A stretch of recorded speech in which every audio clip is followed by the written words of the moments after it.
Гледате вестите на Сител. Во студиото со вас, Маријан Ников. Добро утро, вести во 8. Државната изборна комисија синоќа ги соопшти првичните неофицијални резултати од повторените избори за градоначалник во општините Врапчиште, Гостивар, Маврово Ростуше и Центар Жупа. Врз основа на податоците што пристигнале преку електронскиот систем, коалицијата на ДУИ ги освои општините Гостивар и Врапчиште, ВМРО ДПМН победи во Маврово Ростуше, а единствениот кандидат на Демократската партија на турците во Центар Жупа. Во општина Врапчиште вкупно гласале 8622 гласача, односно 32,37%. За кандидатот на Националната алијанса за интеграција Исен Шабани добиени се вкупно 5355 гласа, а за Демири од група избирачи 3028 гласа. Во Гостивар излезноста изнесува 30,34%, односно гласале 23.637 гласачи. За кандидатот Невзат Бејта од коалицијата Влен добиени се 7174 гласови, додека за кандидатот на НАИ Ваљбон Лимани 14.519 гласови. Во Маврово и Ростуше вкупниот број на избирачки места е 39, а на ниво на општина гласале 2918 гласачи, односно 28,51%. Онер Јакуповски од коалицијата предводена од ВМРО ДПМН доби 1906 гласа. За кандидатот Анес Ахмети од коалицијата предводена од СДСМ гласаат 938 гласачи. Во Центар Жупа се гласаше на 16 избирачки места, гласале 1003 гласачи, што представува излезност од 13%, а кандидатот на Демократската партија на турците Аријан Ибраим добил 973 гласа. Како што соопшти портпаролката на ДИК Радица Тодоровска-Алексовска, во текот на денешниот ден, комисијата ќе ги соопшти првичните официјални резултати по приемот и обработката на записниците од сите избирачки места. Партиите веднаш по пребројувањето на гласовите почнаа и со прогласување на победа, а во изборните штабови имаше и славенишка атмосфера. Своје обраќање имаше и лидерот на ВМРО ДПМН Христијан Мисковски. Но целокупната политичка слика е повеќе од јасна. Со денешниот ден се заокружува резултатот од локалните избори во целина. ВМРО ДПМН победи во вкупно 56 општини во Македонија. СДСМ во 6. Тоа не е случајност, тоа е јасен политички суд на граѓаните. Ова представува уште еден тежок дебакал за СДСМ и за актуелното раководство на таа политичка партија. По историскиот пораз на локалните избори во 2025 година, денешните избори се само потврда дека изиграната доверба има последици. Партијата која на национално ниво освои околу 140.000 гласови, не може сериозно да зборува во име на мнозинството, ниту да се представува како силна и кредибилна опозиција. Надеж за функционално снабдување со вода, подобра инфраструктура, но и повеќе работни места, ова беа главните барања на граѓаните кои излегоа да гласаат на изборите. Што му недостига на Гостивар, што треба новиот градоначалник да направи? Да локомотива. Клучно, што е според вас? Што треба прво да се смени во општината, во градот? Па не знам од кај да почнеме.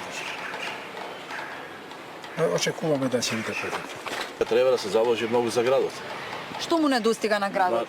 На градот му недостига младината, прво. Младината, тоа е број 1. Фабрики да се отворат, исто во Гостивар. Нови работни места тоа? Нормално така за младите, за да не бега во странство. И ве сметате дека новиот градоначалник што ќе биде ќе го исполни тоа? Па се надеваме. Се надеваме.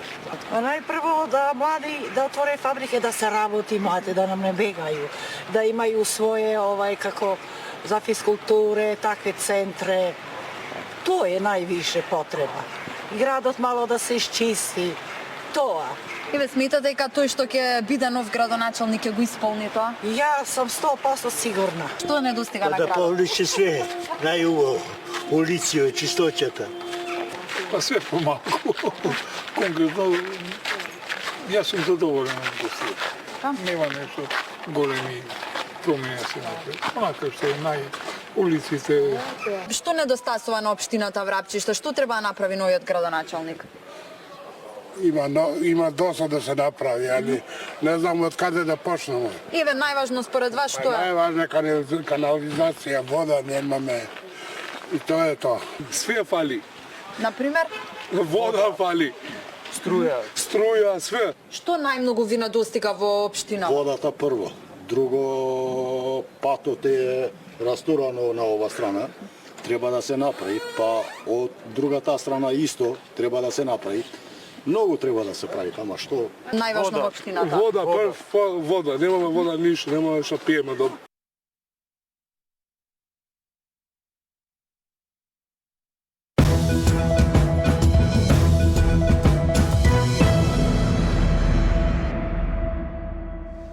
€100 е немалата казна за пушење на забрането место, а глобата се движи до €300 во зависност од прекршокот. Министерството за здравство го објави новиот закон според кој не сме да се пали цигара ниту на автобуски постојки, ниту пред државни институции.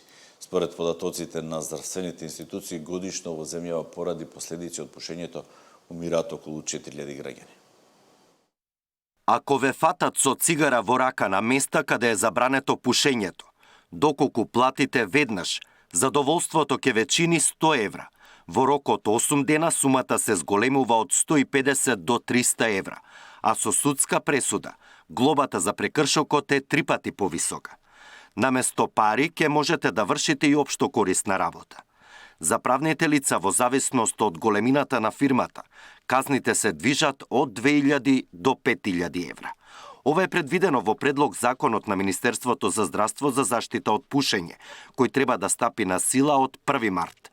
Се забрануваат сите видови цигари, вклучително и електронските, кои содржат тутун и никотин, во сите угостителски објекти, казина, спортски обложувалници, државни институции, приватни фирми, во аеродроми на автобуски и железнички станици. Нема да смеете да запалите цигара ниту на постојка додека чекате автобус. Казниво ќе биде пушењето и во зграда и заедничките стамбени простории, пред државни институции, болници, градинки, училишта и пред студентските домови. Во продавници цигарите не смеат да бидат на видно место, туку ќе се продаваат по список, а се забранува прикажување и рекламирање цигари не само на телевизија, туку и на интернет. Нема пушење ниту на подкасти. Полицијата има право да ве казни ако пушите во автомобил во кој има малолетно дете. Пулмологот Димитар Каркински поддржува ваков поригорозен закон за да се намалат последиците по здравието. Ние како професионалци, не само пулмолози, него кардиолози, хирурзи, онколози, секојдневно ги гледаме последиците од пушењето кај нашите пациенти. Второ, како обичен граѓанин, не како пулмолог, кога излегуваме во кафичи, ресторани, дискотеки, барови, ние сите непушачите, па и пушачите кои пушат помалку, сме изложени на тоа секундарно пушење и ние го увлекуваме тој час и нас не делува.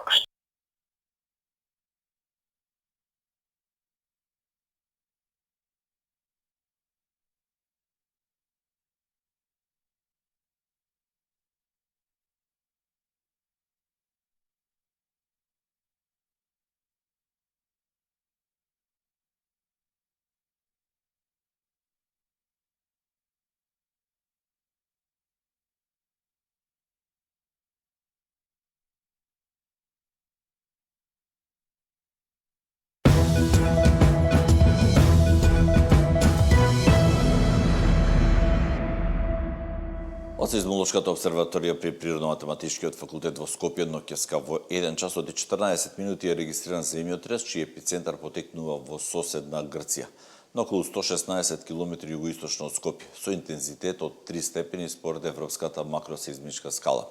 Земјотресот е почувствуван во Прилеп и во околината.